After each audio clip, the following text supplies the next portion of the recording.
Panicker social workers welfare cooperative society general body യോഗം സംഘടിപ്പിച്ചു. മുൻ പ്രസിഡന്റ് കെ.പി. കുഞ്ഞിക്കണ്ണൻ അനുസ്മരണവും നടന്നു.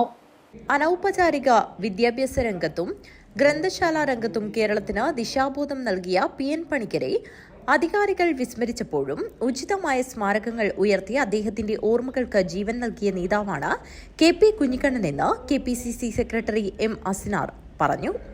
കാസർഗോഡ് ജില്ല P N. Panicker social workers welfare cooperative society സംഘടിപ്പിച്ച സ്ഥാപക പ്രസിഡന്റ് കൂടിയായ കെ.പി. കുഞ്ഞിക്കണ്ണന്റെ 1ാം ചരമവാർഷിക ദിനത്തോടനുബന്ധിച്ച് സംഘടിപ്പിച്ച അനുസ്മരണ യോഗം ഉദ്ഘാടനം ചെയ്ത് സംസാരിക്കുകയായിരുന്നു അദ്ദേഹം.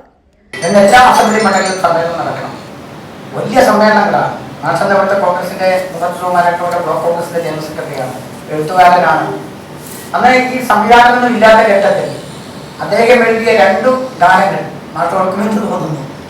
അന്ന് നമ്മുടെ പി സി ബാബുവിന്റെ ബന്ധുക്കളായ കുട്ടികളെ വെച്ച് ഒരു ഗായക സംഘം രൂപീകരിച്ച് ആ ഗാനം അതായിരുന്നു അന്ന് ഈ പ്രചരണത്തിന് മുതൽ ഉപയോഗിച്ചത്. നേരിട്ട് അല്ലാതെ റെക്കോർഡ് ചെയ്തല്ല. ആ ജാതിയുടെ മുമ്പിലൊക്കെ ഞാനിപ്പോൾ മാഷെഴുതിയ 2 പാട്ടുകൾ ഓർക്കുന്നു, സാറ് ഓർക്കുന്നു തോന്നുന്നു.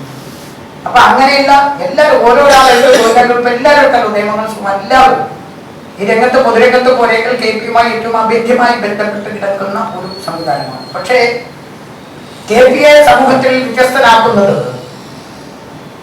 ഈ ഒരു കാരണം അതിൽ പ്രധാനമാണ്.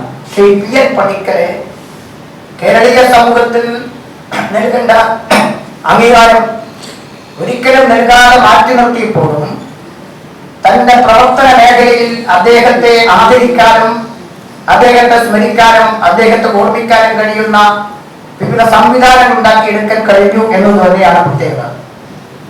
സംഘം പ്രസിഡന്റ് സി. സുകുമാരൻ അധ്യക്ഷത വഹിച്ചു. Advocate P. K. Chandrasekharan, M. Kunhikrishnan, Praveen Thoyammal, Sukumaran Udayamangalam, Mungath Ravi, M. Krishnan, T. Thampan, Shobhana Mandapam, Ambika V. എന്നിവർ സംസാരിച്ചു. കാവുങ്കാൽ നാരായണൻ സ്വാഗതവും എം. ഗോവിന്ദൻ നന്ദിയും പറഞ്ഞു. News bureau, Kanhangad.